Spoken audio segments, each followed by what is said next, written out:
Happy last evening of Hanukkah. It must be Thursday, and it must be 8 p.m. Eastern, because I'm Spike Cohen, and you are watching Culture of Winning. If you have not watched the previous 11 episodes of Culture of Winning, we are a show where we are interviewing libertarians who have been elected to the various positions that they were running for, because that does happen a lot.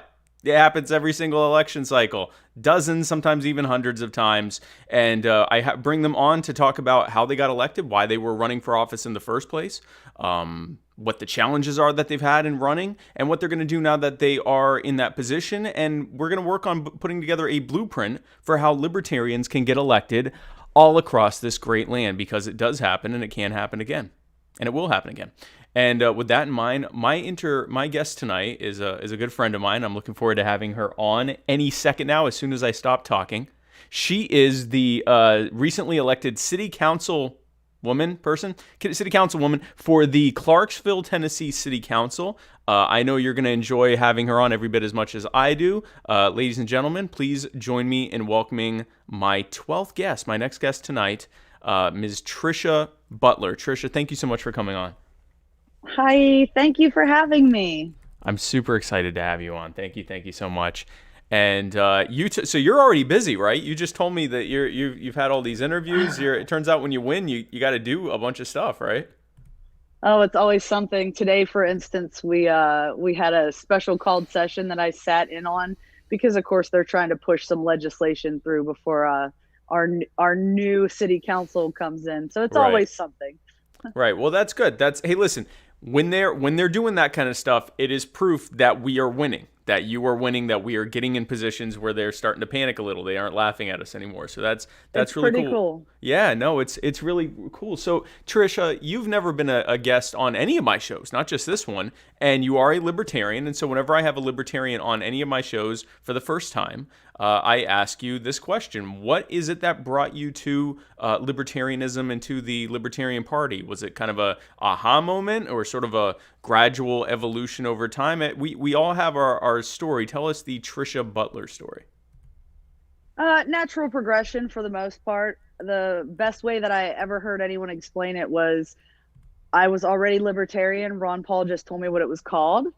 So yeah. I grew up GOP in the backwoods of Pennsylvania, and I learned about the Libertarian Party I want to say it was 2008, from a friend of mine up there during a mid-tour leave from Iraq. And then I still stayed in the GOP because, once you're Republican or Democrat, it's hard to kick it because that's how you grew up or whatever. Right. In 2016, I was like, Donald Trump, guys, seriously, I'm out. So I was registered. I wanted to vote in the primaries. I lived in Pennsylvania. I went and voted for Rand Paul in the primary and went directly home and signed up for the Libertarian Party and changed my registration. So now I live in a state where we don't have an affiliation, but I have been a literal card carrying libertarian. So that was I'm glad that I have that. Well, and it's a big deal that you and we can talk more about this, but it's a big deal that you won in Tennessee, because Tennessee is one of the least friendly to third party states as it gets out there, at least in terms of things like ballot access and stuff like that. So if you are to run as a Republican or Democrat in Tennessee, you have to get, what is it, 50, 25 signatures? 50? Yeah, it's something small. It's like, yeah, your campaign team and some of your friends, basically. If you're running as a third-party candidate, you have to get over 50,000 signatures. In fact, it is. It's 25 if you're running as a Republican. It's over 50,000 because it's more than 2,000 times the number of signatures you have to get on the ballot. So getting libertarians elected in Tennessee, obviously in every state it's a priority. In Tennessee, it's a huge priority because it's going to take libertarians getting elected probably to even allow them to be on the ballot as actual libertarians. So that's a really big deal. So you, how long is Clarksville recently home to you, or have you lived there for quite some time, or what? I've been, let me say two things about the ballot access real quick. First of all, don't give me too much credit. I ran in a nonpartisan election. Our municipals are still the only ones. And they've worked really hard, the LPTN here, to get ballot access, and legitimately every time they get anywhere near or get the signatures, the state house goes and votes it up. So Yep. they're Yep. shiesty about it. Oh yeah. Yeah. Yeah. But I came to Clarksville for the first time in 2004 with the Army. I came to Fort Campbell, which is right outside of Clarksville. And I've been back and forth, and of course I've been deployed a couple times. Right. But I've been here steady now, a homeowner in Clarksville since 2011. Okay, so you've been there for about a decade. Well, you've been there on and off there for the better part of 2 decades, and you've lived there for about 10 years now. And so this is home. This is home to you. Absolutely. It's very interesting going back to where you said the two names that I hear a lot as to. Or I guess there are a few different names that I hear a lot when people give a name as to who brought them to the Libertarian Party. And two of the biggest names, of course, are Ron Paul and Donald Trump, and for opposite reasons. Ron Paul bringing people to libertarianism, and Donald Trump making people go, "Oh wow, you guys are never going to be serious about reducing government or having any kind of limitation. Like you're just as bad as the Democrats." And it really took Donald Trump for a lot of people to go, "Oh, okay, so this is all just all right. Bye everyone." Yep. So so that's good. So we can thank him for that. He's done that if nothing else. So if we can thank Donald Trump for nothing else, it's to bring you to our movement. So thank you to well, he's still President Trump, soon to be former President Trump, for bringing Trisha Butler to us. So what was it that made you to decide to run for the Clarksville City Council? Was that like sort of a moment thing, or something you've been thinking about for quite some time? So I've been interested in politics in general for a long time as a hobby. And I knew I wanted to serve the community and, get into something like that. So I sat down, and this was years ago now. And I said, all right, well, how do I do this? So I chose, let me grab my notes. There were a couple things that bother me. And that's that when you look up onto the city council, you don't see normies, for lack of better word. I was at the time a stay-at-home mom. I work now, but at the time I was a stay-at-home mom, and that's just not something you see. Everybody up there is a realtor or a pastor, or they have some kind of vested interest in what they're doing. So I was like, I want someone who looks like me up there. So what's the best thing to do? Well, I'll run. I started with city council thinking I'm military. It made sense to me. Start at the lowest level. Come to find out, county commission was probably lower. It's a smaller constituency, but you got to start somewhere, and that's where I started. Okay. So, and you got to start somewhere, and turns out it worked. So, your methodology worked there. So you ran what was the layout? Was it is this one of those seats where there's a certain number of people that, there's a certain number of positions up and you have to get in the top 2 or 3 to win it, or were you running an individual race? No, not at large. It was a winner take all scenario. Okay. When I started out, so the incumbent termed out. Okay. And that just happened to be where I lived at any rate, but that seemed like a good thing at the time. And then, one person said, I'm going to run. And then another person said, I'm going to run. And I was like, oh, okay, I can do this. So I spent 2 years building up name recognition, getting out into the community, learning what being on city council was about. Okay. And we pulled our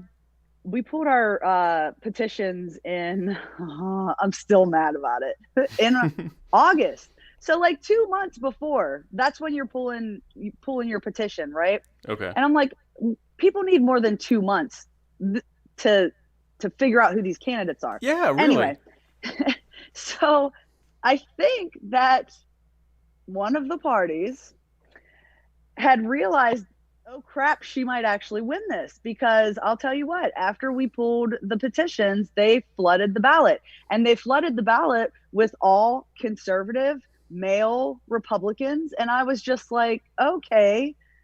So it ended up being a 6-person race, whereas I was projecting that this would not be so bad with 2 or 3. Yeah. And I knew my one opponent really well, and I wasn't too freaked out by him.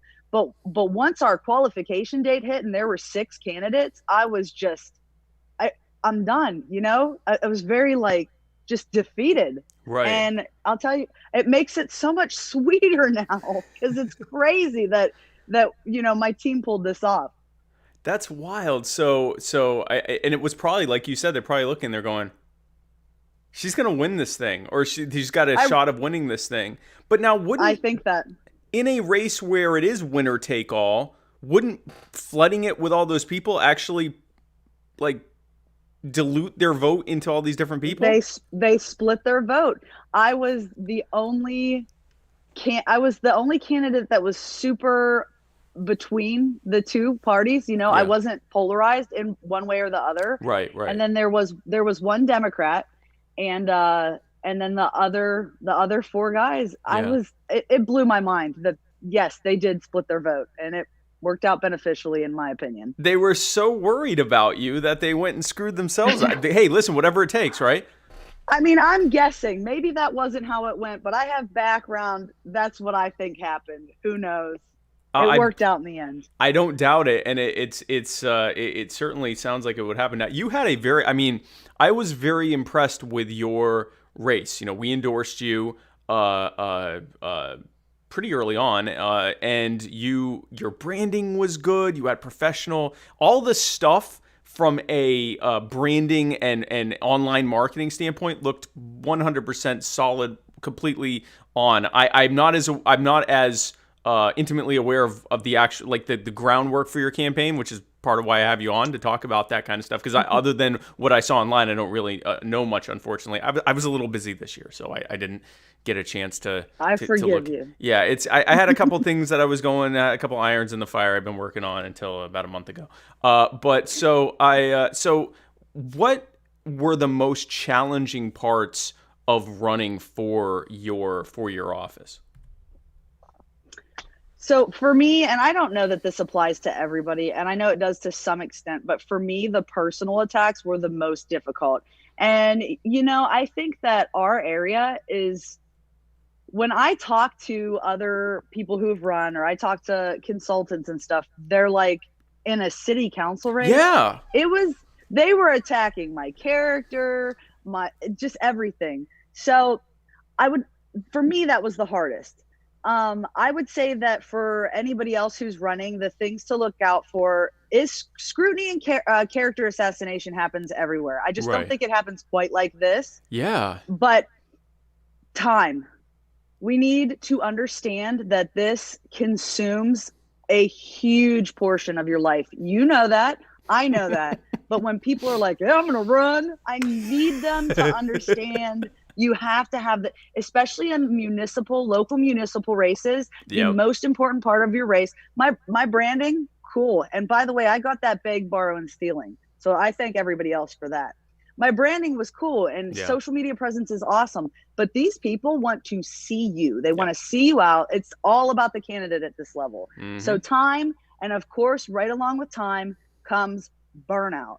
You have to pace yourself, and you're going to burn out, and you have to take the days off when you can, because there's a point when you can't, that kind of stuff. Yeah.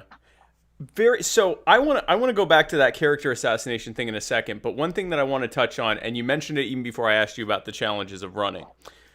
You spent a couple of years, even though you already are from there were people who know you've been in your community. You spent a while getting your name out. You did things in your community. Another thing you said, you found out how city council even works, so that when you're running, you can talk intelligently about city council. You know the people in the city council. You've been to presumably 2 city council meetings. You've done the things to show that someone who isn't, when you're running for especially a local office like that, people aren't, they want to know your policies and positions on things, but a lot of times it's oddly non-partisan or even non-ideological in terms of who they vote for. The biggest things people vote for locally are, do they know you? Have they heard of you? And do you look like you even know what you're talking about? And is there any particular reason they should think that you care about them in the community, that they'd put you in that kind of position? And that's where that's where all the being involved and being part of the community comes from. That's where being involved in the city council races and stuff like that. Now, you're at Clarksville, I'm not very familiar with. Were you doing like door knocking and stuff like that, or is your community not set up in such a way that would really be helpful? So okay, first of all, I have to keep going back to what you said. I'm sorry. I think libertarians in general need to understand we are so philosophical, yes. And that's one of the greatest things about us. But when it comes to running campaigns, it is about a brand. Mm-hmm. It is about respecting the voters. And you're exactly right. They want to know you. They want to know you're there. Right. That's what's important to them. They don't want to hear about Mises, and they don't want to hear about John Locke. They want to hear about the roads and the sidewalks. Yes, they want all the stuff that we make fun of them for. They actually want to talk about roads, sidewalks, schools. Listen. Yep. You don't have to agree with them. Just listen. Yep. So now you asked me about door knocking with COVID. I believe there's a couple things. Name recognition wins elections. That is the most important thing. Door knocking goes hand in hand with that. Door knocking, name rec, that's what wins, right? I did knock doors. I did not knock anywhere near the doors that I wanted to knock, and it was because of COVID. Yeah. And here's the catch. I could have knocked 50% of doors and people wouldn't have cared, and the other 50% I might have killed my votes. So I kind of stuck to a lot of online stuff. I did have I think 1 or 2 events for people that actually wanted to come out. And, if anyone asked me to come over to their house, I came over to their house. Okay. So that's how that went for me this year. Hey, listen, it worked. Like, I mean, a lot of people that have won in some of my other episodes, people that have won their races, especially citywide races, they relied heavily on the door knocking thing. That's their community. We all know what, and this is what I tell folks that are watching this. Everyone's story is going to be a little bit different because everyone's community is a little bit different. You know your community better than I do. I don't even know I don't know if is it a suburban neighborhood, a rural neighborhood, a urban, like what is Clarksville? Or Clarksville's really strange. It's the 5th biggest city in Tennessee. Okay. But it's very small town minded. We're an extremely transient community because of the military post being right here. So it's very, if you consider America a melting pot, Tennessee is like that melting pot of the melting pot. So we're very purple. We lean slightly more red. It is still Tennessee, but we're like a suburban city. The whole area is like suburban. It's very unique. Okay. All right. So it lent itself to the type of campaigning that you did, and it worked. Again. Yep. Anything anyone wants to say, you won, and you won in a pretty in a 3-party race or a 3 ideology race or whatever, and in a 6-person race, you won. So it worked. So whatever you were doing worked. I always add that I won against a special forces vet. I'm a vet too, but he's a special forces vet. Right, so that trumps me. And that he is extremely well respected in the community. He's really, really great guy. So I'm pretty stoked about that. And everyone says, oh, but it was so close. It was close when they counted up each type of vote. Like they counted up early votes. That was close. Yeah. Then they counted up a precinct. That was close. Then they counted up another precinct and we were really close. But in the end, I won by 113 votes and we got about 4,500. So I felt like that was not as tight of a margin as everyone's saying. It's not, especially when you factor in the number of people running. Like you were the decided favorite of a very large group of people. So you won. I want to get back to this. So I believe that you, unless I'm forgetting someone, I believe that you are the first guest I've had who has actually experienced character assassination. I know Kalish Morrow and a few others they had where, they would kind of mix it up with the candidates, but it was, I believe, usually like policy related more so than whatever. Can we talk about that? Like, what were they saying? So some of it had to do with my job. I work a kind of controversial job. And actually tomorrow is my last day with the company, but we do, mugshot. Yeah. Like you post the mugshot, the story with it, people either like it or hate it. Oh, okay. So that had a lot to do with why people were so hateful. But I also spent a lot of time just out in the community, so I knew a lot of different people, and they were just a couple higher profile humans that decided that they were going to destroy me. So it Wow. was I got called everything from, I was told that I hated women and I'm against women. It was there was someone that was saying I was on Twitter hitting on MILFs, like every ridiculous thing you could possibly think of. It was surreal. It was like, it hurt my heart sometimes. For a city council race? City council. These I've people ne- are, I've never heard of such a thing. and that's just, I mean, that's the tip of the iceberg. If my sister, because I blocked some of it out to function. Right, Like my right. sister, my husband, my team, they would probably be able to tell you the even better ones. Wow. I mean, I've City seen council. I've had some of my like social media team and people show me some of like the worst the I guess the rogues galley of some of the people who said stuff about me on my social media or outside of my social media, and I would be like, to me it was kind of funny because I'm like, often they didn't even know, it was like they were talking about someone else, like it didn't even apply to me. But I was also running for vice president. City council, like it's so weird. So you went through that. You went through the gauntlet of. So you're running for this race. You're like, it's the lowest, and it turns out it wasn't the lowest level. County commission is probably the lowest, or county council or whatever. It's probably the lowest. But not only that, you went straight into like like if you were running to be like mayor of New York City or something, and the Like, bare drag knuckle me out the politics. street. Wow. And you was won. wild. And so you went through the gauntlet of fire that is the Clarksville, Tennessee city council race, and you came out as the victor. So if someone came to you or because most of the people watching this show, or a good number of the people watching this show, are either thinking of running, or they are going to run, or they're thinking of helping someone else in their run and just want to have experience on what works, or they just want to be an effective activist. If someone came to you and said, I am thinking of running for office, what is the biggest single thing that you would want to say to them and make sure that they knew, if nothing else from what they've heard in this episode? You are a brand and you need to sell yourself, and you can work on your brand and you can maintain your philosophy and principles, okay? But you cannot legislate if you do not get elected. That is, I think, the most important thing.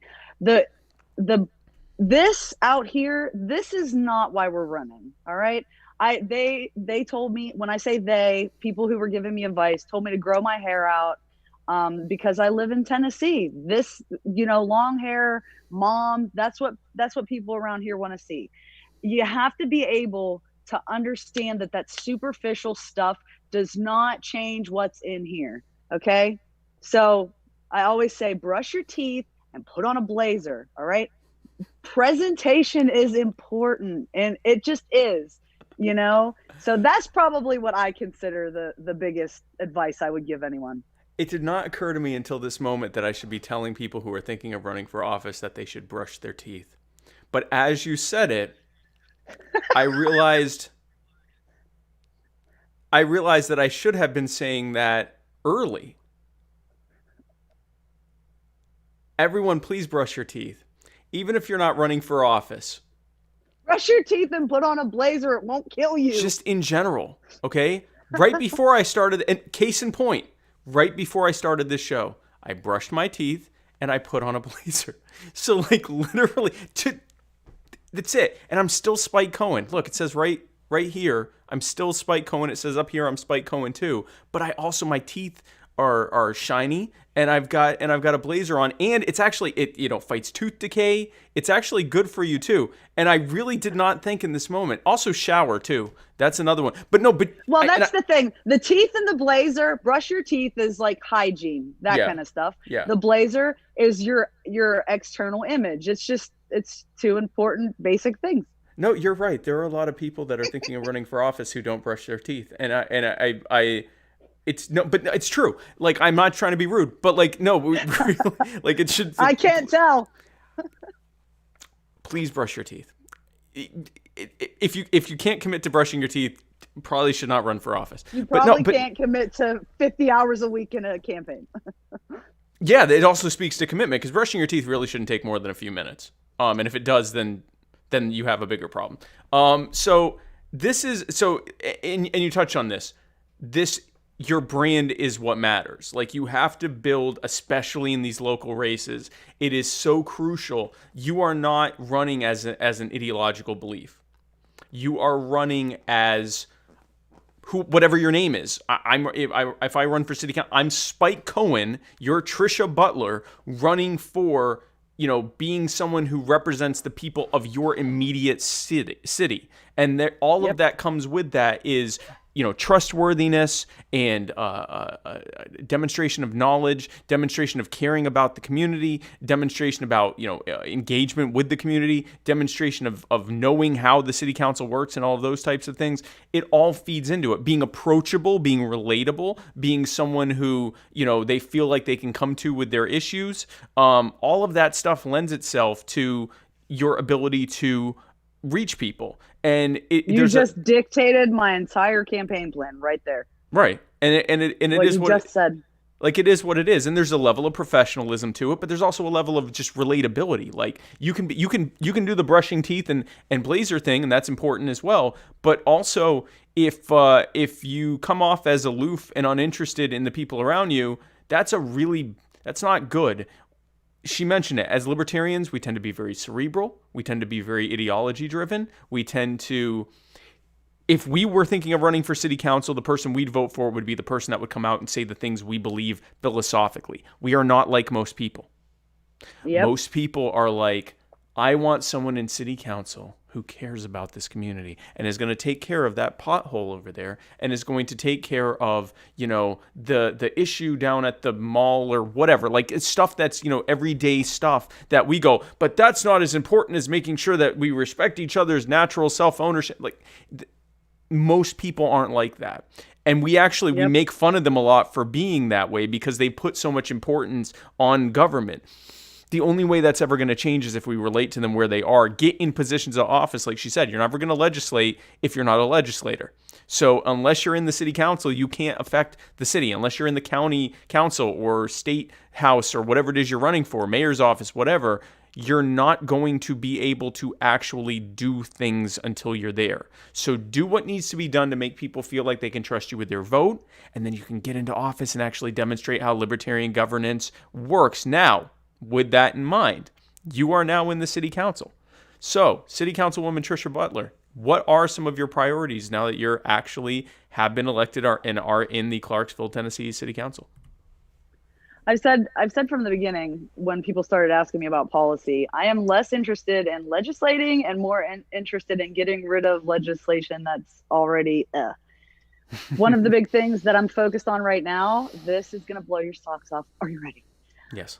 They passed an ordinance where the city council can elect to pay the attorney's fees for someone who was investigated for an ethics violation. Meaning that if someone files an ethics complaint against you, that the taxpayers will pay the fees for your peers to evaluate whether you've done it. What? So we are working on repealing that. Yeah. And this comes on the tail of someone who put in ethics complaints, and their response to getting ethics complaints was to make an ordinance so that people don't want to file ethics complaints. It is mind-boggling. So they got it. So someone there got someone there was complained against for ethics, and their response is, man, someone's got to pay for this. We'll make them pay for this. Wow. So we're going to work on getting. We're working on the repeal. Yeah. Is there anything else that you're working on, or is that's pretty much the main one right now? Well, I have already been reading through the city code, and there's an ordinance against throwing snowballs at a tree. There's an ordinance against spitting on the sidewalks on Franklin Street. There's an ordinance against swearing. So I want to get rid of that stuff. And There is a couple pet projects. I have an issue with parking downtown. We are now paying a private entity, but it's the city. I don't know how it works. Anyway, I want to shut parking down. I want parking to be free. We only have two small streets Yeah. that parking is paid. And I'm like, just stop. Because I've looked at the budget. We're not making money off of it. It's barely paying for itself. Just let people park, and they can charge for the parking garages to pay for the maintenance of them, but I think on the street parking should be free. So just little things like that. Throwing snowballs at a tree? Yeah, some way that it's written. It's from like 1963. And they also have there's a moral section of the code that involves like how many women are allowed to be in a house, that kind of archaic stuff. Where do you live? So this is okay. In Tennessee, man. So you can't throw snowballs at a tree. But if you get an ethics complaint, the taxpayer pays from that. But if you get a law firm with too many women in it, they better not all be in your office at the same time.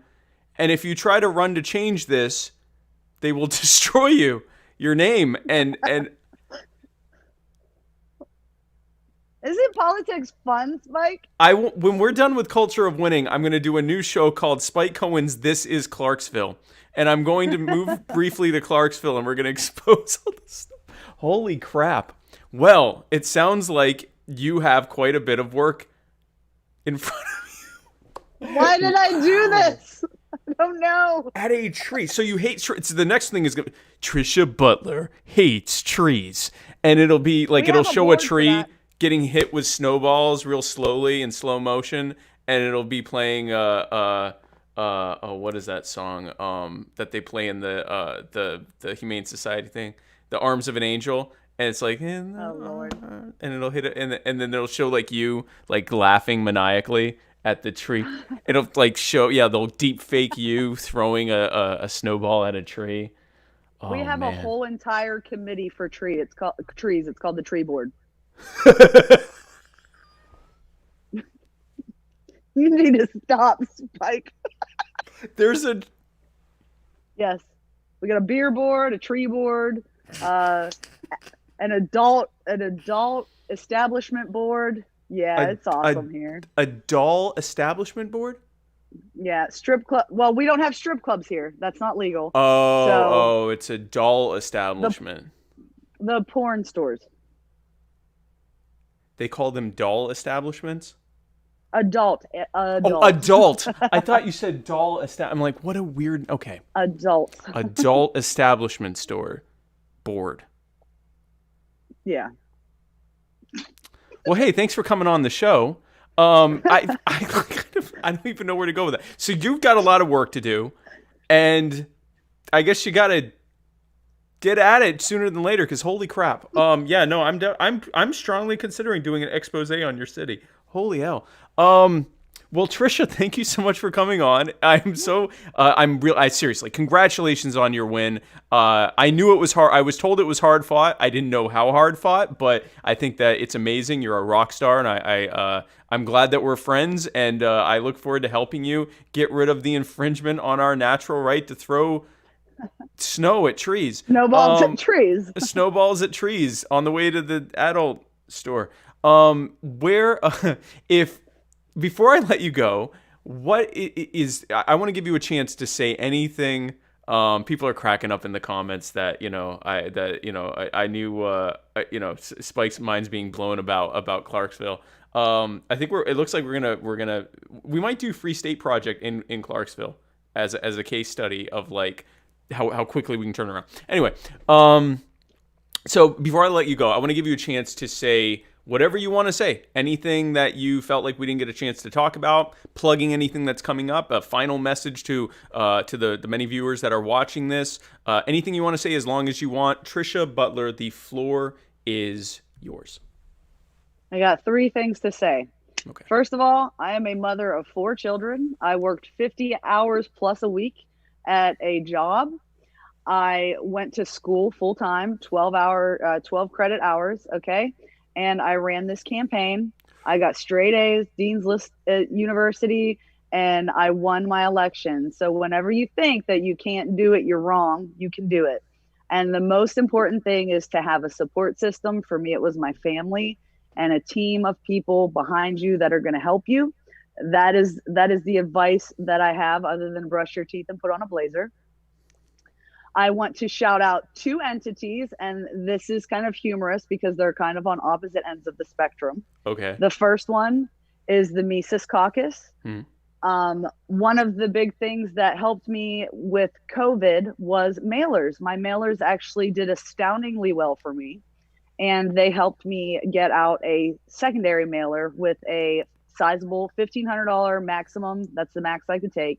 Yeah. Donation. So I like to shout them out because they did help. Yeah, absolutely. And more and most importantly, that's why I saved it for the last, the Frontier Project. I have not shouted them out a lot up to this point because I was trying to, Marshall Burt is amazing. He's doing his thing. Yeah. But I am now starting to come out and say, hey, you know what? Us having these, he has a meeting every morning and every night just to help you stay on track, help you stay accountable, make sure you're knocking your doors, make sure you're, so, and they also, you said that you liked my branding. The logo was actually paid for from, I think it was Fremont County Libertarians out in Wyoming. Cool. They got me my logo and stuff. So huge shout out to the Frontier Project.